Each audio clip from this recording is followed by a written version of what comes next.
Look who fledged, everyone.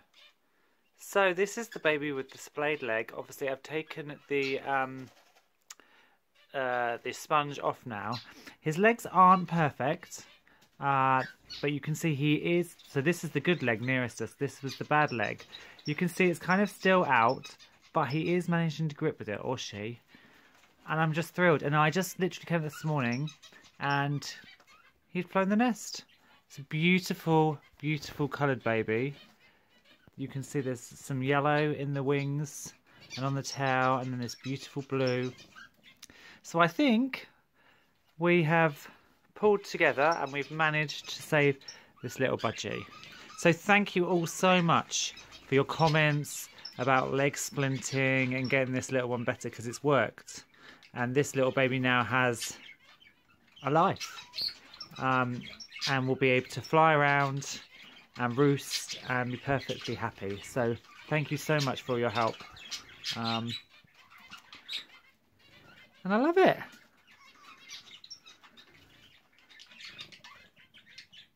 So it's time to start getting some tomatoes in. So these are the tomato varieties I grew last year.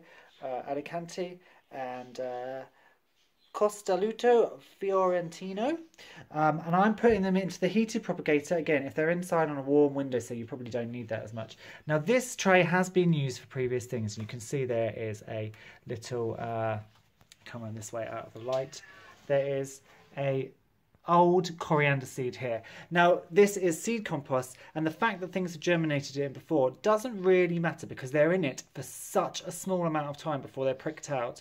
There's still enough goodness in that soil, and seed compost is low in fertility anyway, so that the seeds don't go romp away. It's low in fertility so that the seeds use up all the energy that they've actually made themselves, and they don't go really tall and leggy and start flopping over because they've got too many nutrients. It also means that because it's been in this tray, it's nice and warm and moist, ready to go. I've made 16 little slots, so one is around here. So I'm just going to literally pop them in, sew the tray and put the lid back on. So you might notice that we seem to have gone from one incubator to 2 incubators. So as you know, I've got duck eggs in here and they're about halfway through. But I now have more eggs in here. So I've got 10 silky eggs underneath one of my silky broodies. And I was hoping the other silky broodie would go fertile. But broody, sorry. But she hasn't. So I have shoved them in the incubator. So there were actually only 1, 2, 3, 4, 6. There are 6 more eggs. So the top row there are more of the silky babies. These bottom 4 or 5 are a slightly random affair. They are Balbadanva eggs, but they are not properly pure Balbadanvas, because I realised that Bruce, my silky Danva cross that I was convinced to keep because he was so gorgeous, was in the coop.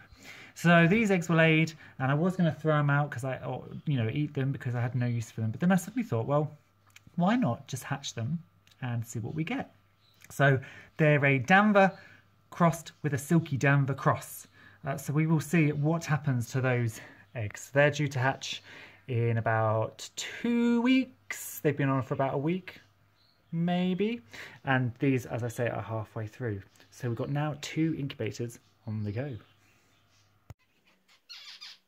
So a little update on the budgies. I've now taken the nest boxes out. This little one is mostly floundering on the floor, but I'm putting him up onto perches to strengthen his feet and just get him, I'm calling it him, it could be a girl, he or she, getting them used to being on a perch and hopefully strengthening up those little feet. But the others are now out. So this is Venus, who you've probably never seen because she's lived in the nest box for about a year. She's obese and she really needs to be out of the nest box and flying around. So I'm glad that she's no longer in a nest box. Then you've got Sunny next to her. You've got the 3 babies here. So these are the 3 babies from Sunny's first clutch. And then behind at the back, you have got the new yellow-faced boy. that we can't really see. He's kind of hidden right at the back there.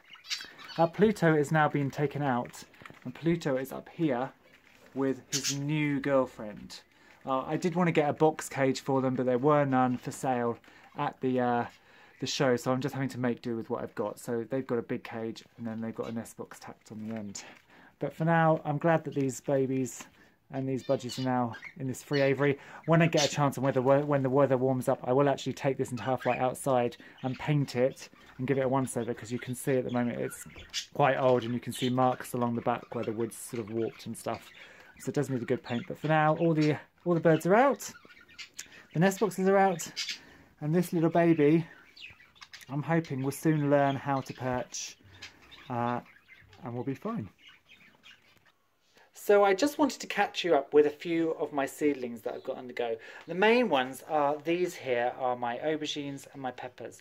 And as you know, I sow my aubergines and peppers in January, and now it's March. But they generally, when you sow them that early, even in this heated propagator, they sit around and they don't do very much. So you can see that actually the peppers have only got a very few true leaves on them, as have the aubergine.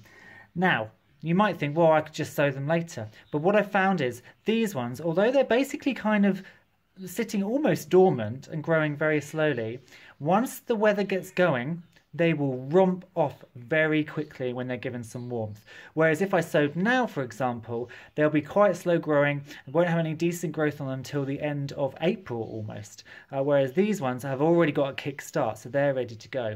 I've got with this one lone cucumber that I put in. I think that's always even got a stupid little flower there for some reason. These are another lot of basil I've got, and these are spring onions that desperately need thinning and planting out. But of course, we actually have snow outside, so I can't do that quite yet. But this is the state of play of a few seedlings that I have on the go, and then obviously I have my herb seedlings as well, some in the conservatory and some under grow lights.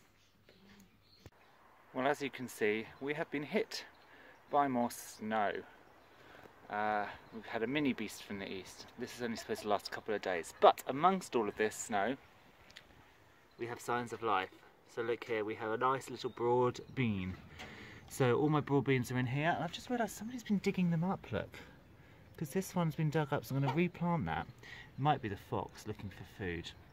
But yes, so we've got all these broad beans coming up. Now, at this stage, broad beans are really good, they don't get frosted. If they've grown up already and they've got sort of first and second leaves, then they... That was Barry. Then they can get frosted off and they'll blacken, but when they're just at this stage, they're perfectly happy just to sit in snow and frost and stuff, and then on those warmer days they'll gradually start to grow. So I think I've got 1, 2, 3, I think I've got about 5 rows. Once they get a bit taller, obviously I'll then start to stake them. They're a dwarf type, they're Claudia, Aquadulce Claudia, which are a really good winter variety. And hopefully these will grow up nice and strong and give me some nice early broad bean crops. Hello, we are ending the week on a really positive note.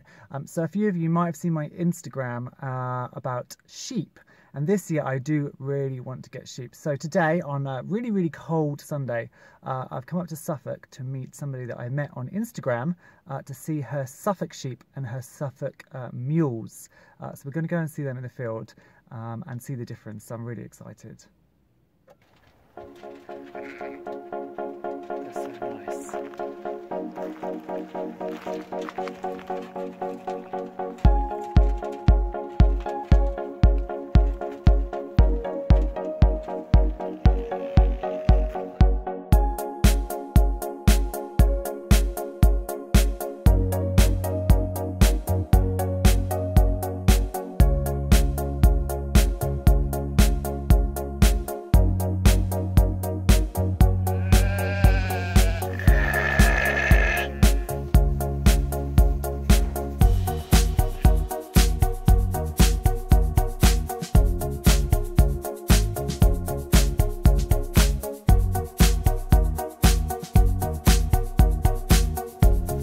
This is a really good idea as well, to allow the land access.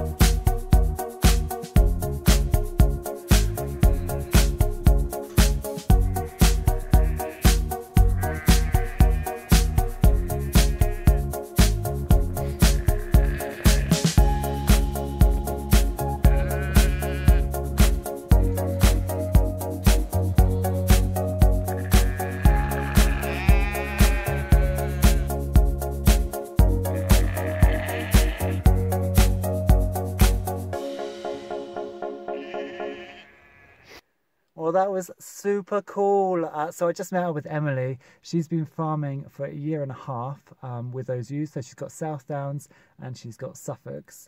And I have just literally, in just half an hour, learnt so much from her. And now I'm really excited. So the hunt is on for some pasture and some sheep. So a great way to end this week. So I will see you later next week with our usual videos and hopefully another live stream next Saturday. But bye for now.